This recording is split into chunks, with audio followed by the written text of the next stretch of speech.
تو میرے بھائی قرآن مجید جو بار بار کہہ رہا ہے کہ یہ دھوکے کا گھر ہے، دھوکے کا گھر ہے، اعلموا یقین کر لو، جان لو، انما الحیات الدنیا لعب ولہو، کہ دنیا کی زندگی کھیل ہے، تماشا ہے، اور کیا ہے؟ متاع الغرور، دھوکے کا گھر ہے. بار بار جو قرآن کہہ رہا ہے یہ اس لیے کہہ رہا ہے کہ یہ واقعی دھوکہ دیتی ہے انسان کو. ہم یہ سمجھتے ہیں کہ دنیا مجھے دھوکہ نہیں دے رہی، یہ بہت بڑی بھول ہے. دیکھو ایک شخص ہے جس کے بارے میں محلے والے یہ بتائیں کہ یہ دھوکے باز ہے، تو عین ممکن ہے آپ بولو بھائی کہ محلے والوں کو اس سے کوئی چڑ ہوگی، ہو سکتا ہے یہ دھوکے باز نہ ہو، لوگوں کو اس سے کیا ہو، چھیڑو. کوئی دوسرا شخص آ کے کہتا ہے یہ دھوکے باز ہے، آپ کیسے ہو سکتا ہے بھائی ان کے آپس میں کوئی ذاتی بغض ہو، اس وجہ سے یہ اس کو کیا کہہ رہے ہیں، دھوکے باز. لیکن جب ساری دنیا کہہ رہی ہوگی دھوکے باز ہے تو آپ کو اس سے معاملات کرنے میں احتیاط کرو گے کہ نہیں کرو گے؟ آپ کہو گے یار اس سے لین دین میں اب احتیاط بہرحال ضروری ہے کہ یار یہ ایسا ہے نہیں جیسا نظر آ رہا ہے، تو پیسوں کے لین دین میں آپ کیا ہو جاؤ گے، ہوشیار. تو یاد رکھو قرآن مجید میں اللہ تعالیٰ کا ارشاد ہے وَمَنْ أَصْدَقُ مِنَ اللَّهِ قِيلًا، اللہ سے زیادہ سچی بات کس کی ہو سکتی ہے، اللہ سے زیادہ سچ کون بول سکتا ہے. اللہ نے قرآن میں درجنوں جگہ پہ بتایا کہ یہ دنیا دھوکے کا گھر ہے. یا ایھا الناس ان وعد اللہ حق فلا تغرنکم الحیات الدنیا ولا یغرنکم باللہ الغرور. اے لوگو اللہ کا وعدہ سچا ہے، جس کل کو تم کل سمجھ رہے ہو وہ حقیقی کل نہیں ہے، حقیقی کل کوئی اور ہے. تو ایسا نہ ہو کہ تمہیں دنیا دھوکے میں ڈال دے، کیونکہ یہ کیا ہے، یہ دھوکے باز دنیا ہے. تو اب آپ بتاؤ جس کو قرآن بار بار کہہ رہا ہے دھوکے باز دھوکے باز دھوکے باز، اور آپ اس سے بڑے آرام سے لین دین کر رہے ہو، آپ اس سے بالکل پورا اعتماد کر کے اس دنیا پہ بیٹھ گئے، تو بتاؤ پھر ہم اور آپ سے بڑا بے وقوف دنیا میں کون ہوگا؟ محلے میں ایک آدمی کے بارے میں کوئی ایک شخص کہتے کہ یہ دھوکے باز ہے، آپ احتیاطاً اس سے لین دین چھوڑ دیتے ہو کہ یار مارکیٹ میں یہ بندہ بدنام ہے. بدنام نہ بھی ہو، ایک شخص بھی کہہ دے گا نا آپ ہوشیار ہو جاؤ گے. اور یہاں اللہ بار بار بتا رہے ہیں کہ یہ دنیا کیا ہے، دھوکہ دینے والی ہے، دھوکہ دینے والی. اور ایسا اس پر اعتماد کر کے بیٹھ گئے کہ یار میں یہ بھی کروں گا، میں یہ بھی کروں گا، میں یہ بھی کروں گا، پھر یہ بھی ہوگا، پھر یہ بھی ہوگا، پھر یوں ہو جائے گا، پھر یوں ہو جائے گا، اور پھر میں مزے اڑاؤں گا. نہیں اڑاؤ گے میرے بھائی. یہ آپ کو دنیا کیا کر رہی ہے، بے وقوف بنا رہی ہے. دیکھیے قرآن مجید نے دنیا کے لیے جو لفظ استعمال کیا، زینت کا لفظ استعمال کیا، زینت. فرمایا انا جعلنا ما علی الارض زینۃ لہا. کیا عجیب بلاغت ہے قرآن کی. فرمایا کہ یہ جو دنیا کے اوپر کی چیزیں ہیں یہ ہم نے دنیا میں رہنے والوں کے لیے مزین کر دی ہیں. خوب اچھی طرح بات کو سمجھنے کی کوشش کریں. زینت کسے کہتے ہیں؟ فیشن کو. کوئی دلہن کو زیب و زینت سے آراستہ کیا جاتا ہے نا، تو کیا مطلب، چاہے وہ خوبصورت ہو یا نہ ہو، اس کو زیور سے آراستہ کر کے ڈسٹمپر کے ڈبے خالی کر کے اس کے اوپر اس کو بہرحال خوبصورت بنانے کی کوشش، بولو بھائی، کی جاتی. چاہے وہ حقیقت میں خوبصورت ہو یا نہ ہو، اس سے بحث بیوٹی پارلر والوں کو نہیں ہوتی. زینت کا مطلب ہے خوبصورت بنانے کی، بولو نا، کوشش. حقیقت میں خوبصورت بنانا کس کا کام ہے؟ اللہ کا. تو زینت کا مطلب ہے کہ کوئی چیز حقیقت میں اچھی ہو یا نہ ہو، دیکھنے میں بہرحال، بولے نا بھائی، اچھی لگے. تو زینت کا مطلب ہوتا ہے کسی چیز کو آراستہ کر دینا. تو اللہ نے قرآن میں کہا انا جعلنا ما علی الارض، زمین کے اوپر جو کچھ ہے یہ ہم نے آراستہ کر دیا ہے، دیکھنے والوں کو اچھا لگتا ہے. اچھا ہے نہیں، یہ لگے گا بہت اچھا، لیکن اتنا اچھا ہے نہیں جتنا اچھا لگ رہا ہے تمہیں. کتنی بڑی حقیقت اللہ نے بیان کر دی. تو اب ہم کیا کریں؟ اللہ اگر اچھا لگ رہا ہے لیکن ہے نہیں تو ہم کریں کیا؟ پھر چھوڑ دیں اس کو؟ بھائی سوال پیدا ہوتا ہے جب اچھا लग तो रहा है ना, बहरहाल अब क्या करें, हम तो जो चीज हमें लगेगी हम तो उसी पर अमल करेंगे ना। भाई गाड़ी ऊपर से भी तो देखी जाती है ना, अच्छी लग रही है कि नहीं लग रही। तो या अल्लाह हम क्या करें, छोड़ दें इस दुनिया को? अल्लाह ने फरमाया ना ना ना, छोड़ो नहीं, मैंने अच्छा लगाया इसलिए है कि ताकि तुम इसको हासिल करो, लेकिन बता दिया कि ये अच्छी है नहीं इतनी, लिहाजा इसको दिल देने की कोशिश, बोलो ना भाई, नहीं करो, इतनी अच्छी नहीं है कि दिल पकड़ा दो इसको। तो आप हर चीज पे फर्क कर रहे हो, ये मेरी है, ये मेरी है, ये मेरी है, ये मेरी है, ये नहीं देख रहे कि भाई इसके डॉक्यूमेंट्स ओरिजिनल नहीं है। ये जो आपके नाम आपको घर मिला हुआ है, इसके जो ओरिजिनल डॉक्यूमेंट्स हैं ये ओरिजिनल नहीं है। अभी थोड़े दिनों में मरोगे, ये घर आपके वारिसों का होगा, आपका नहीं होगा। और मरना बहुत करीब है, 10, 12, 15, 16 साल की कहानी है। 60 साल में इंसान जाती घर बनाने के काबिल होता है अक्सर, और 60 साल के बाद मौत का फरिश्ता दरवाजे पे दस्तक दे रहा होता है। वो कह रहा होता है दरवाजा खोलो और मैं तुम्हारी रूह निकालूं।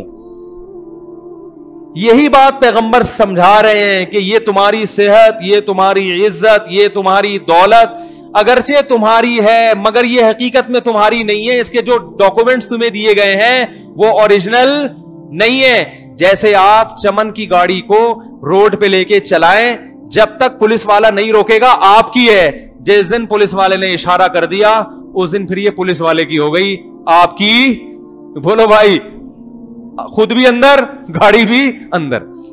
तो ये जो आपका घर है बहरिया टाउन में, आपका माशाल्लाह 1000 गज का बंगला है, और उधर 200 वाले में भी आपने इन्वेस्टमेंट की हुई है, और माशाल्लाह एक फैक्ट्री उधर भी बना ली, एक उधर भी बना ली, और आपका ग्रीन कार्ड भी मिल गया आपको माशाल्लाह। भी आप अगले हफ्ते अमेरिका जा रहे हैं, आपका फ्यूचर बहुत रोशन, बच्चे भी सारे नेक पैदा हो गए आपके। इत्तेफाक से बेगम की आपको नेक मिल गई, और इत्तेफाक से सास ससुर भी आपके मिजाज के मिल गए। आपकी बड़ी हंसी खुशी जिंदगी, और जिंदगी आपको गोया मिल गई। तो अल्लाह बता रहे हैं कि ये तुम्हें मिली है, मगर इसके डॉक्यूमेंट्स ओरिजिनल, बोलो भाई, नहीं है। 1 सेकंड लगेगा, जैसे किसी पुलिस वाले ने देख लिया ना आपको चमन की गाड़ी लेके, और उसने हाथ दिया और बस आपको दिन में तारे नजर आए, वो 25 लाख या 25 करोड़ आपके 1 सेकंड में गए। उसके लिए जरूरी है कि या तो खुद पुलिस में हो। क्या ख्याल है? तो दुनिया से दिल लगाना अगर चाहते हो तो मौत का फरिश्ता बन जाओ, यानी मौत किसके कब्जे में ले लो? अपने कब्जे में, कि आपसे आपकी मर्जी के बगैर कोई दुनिया छुड़ा ना सके। मैं समझा पा रहा हूं अपनी बात? यानी आपके इतने अच्छे ताल्लुकात हो। देखो, स्मगलिंग की गाड़ी आप जब ही चला सकते हो जबकि आपके ऊपर इतने अच्छे ताल्लुकात हो कि पुलिस वाला अगर आपको हाथ देता है तो एक कॉल पे वो आपको सलूट मारे और बोले सर जाइए, गलती हो गई, मैंने आपको रोक लिया था। इतने अच्छे ऊपर लेवल पे ताल्लुकात होंगे तो फिर आप उस जाली डॉक्यूमेंट्स वाली गाड़ी को चला सकते हैं। इसी तरह मेरे भाई, अगर आपके आलमे बाला में अल्लाह के यहां इतने अच्छे ताल्लुकात हैं कि अल्लाह जब मौत के फरिश्ते को भेजें और कहें कि इसकी रूह कब्ज कर लो, तो आप अल्लाह को कह सकें कि अल्लाह फिलहाल मेरा जाने का कोई मूड, बोलो भाई, नहीं। अल्लाह मैं अभी इस दुनिया से जाने के मूड में नहीं हूं, अभी मैंने बच्चियों की शादियां करनी है, अभी मैंने बेटों की शादियां करनी है। और चूंकि मैं मुफ्ती तारिक साहब के बयान सुनता हूं तो बच्चों की शादी से फारिग होने के बाद फिर अपनी भी शादी का एक और मूड बना हुआ है मेरा। बहुत से लोग मुझे कहते हैं यार अपनी बेटियों की पहले हो जाए फिर हम अपनी करेंगे, फिर हमने भी इरादा किया हुआ है।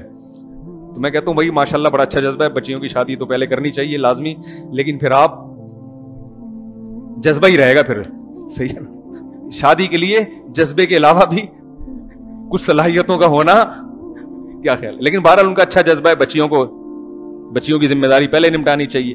तो खैर, तो अगर अल्लाह से इतने अच्छे ताल्लुकात हैं, बहुत बेहतरीन ताल्लुकात अल्लाह से चल रहे हैं आपके, कि मौत के फरिश्ते से आपने दोस्ती लगा ली और जब फरिश्ता आए आप ये कहें कि यार फिलहाल मेरा जाने का मूड नहीं है, तो फिर तो भाई आप दिल लगाएं दुनिया से, फख्र करें, मेरा घर मेरी गाड़ी। बताओ कोई कस्टम चोरी वाली गाड़ी जिसके डॉक्यूमेंट्स ना हो, उस गाड़ी पे कोई फख्र करता है? चमन से ले आए आप गाड़ी, दुनिया को बता रहे मेरी गाड़ी मेरी गाड़ी, लोग थप्पड़ मारेंगे ना खींच के, बोलेंगे शर्म नहीं आती, झूठ बोलते हैं, ये तेरी गाड़ी, अभी तू सड़क पे लेके निकलेगा फौरन पकड़ा जाएगा। शो मारने के लिए रक्षा हो ना अपना जाती, उस पे इंसान शो मारे, अच्छा लगता है। और ऐसी गाड़ी जो किसी भी वक्त आप भी पकड़े जा सकते हैं, गाड़ी भी पकड़ी जा सकती है, उसको तो इंसान छुपाता रहेगा। बिल्कुल यही हमाकत आज का इंसान कर रहा है। मेरा बैंक बैलेंस, मेरे पैसे, मेरा अकाउंट, मेरी तनख्वाह, मेरा ग्रेड। मैं तो हर किस्म के लोगों से मिलता हूं ना, सुबह शाम, बास बेचारे आके इसी गम में रहते हैं, मैं यूं मैं यूं मैं यूं मैं यूं। मैं कहता हूं भाई अच्छा है, 5-6 साल रह गए, अभी टहलने वाले हो आप। जो आपके एज है और जो आपका हिसाब लग रहा है, उससे लग रहा है कि अब आप दुनिया से अनकरीब जाने वाले। गलत चीज से मोहब्बत करोगे कि तो फ्री फोकट की टेंशन मिलेगी कि नहीं मिलेगी? खैर, तो अब आप मुझे बताओ कि एक गाड़ी वहां से आई है, खरीदी आपने, और आपको उससे गाड़ी से मोहब्बत हो गई।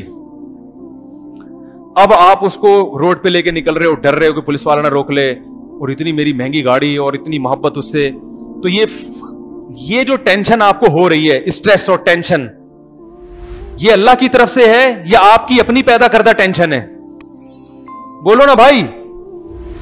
भाई आपकी पैदा करता है, और इस टेंशन का किसी के पास इलाज नहीं है। जिस नफ्सियाती डॉक्टर के पास इलाज के लिए जाएंगे ना, वो खुद इस टेंशन में मुब्तला होगा। और हैं, मैंने बहुत से नफ्सियाती डॉक्टर पागल होते देखे टेंशन से। अंग्रेज के पास टेंशन का हल है ही नहीं, वो टैबलेट खिला के सुला देगा आपको बस। जब सो गए तो फिर तो ख्वाब अच्छा आ गया तो टेंशन खत्म हो जाएगी, ख्वाब बुरा आया तो सोते हुए में भी टेंशन होगी आप, और ख्वाब अल्लाह के कंट्रोल में, आपके हाथ में नहीं है। तो सुला सुला के टेंशन दूर करते हैं वो। हमने तो जागती हालत में टेंशन दूर करनी है ना भाई।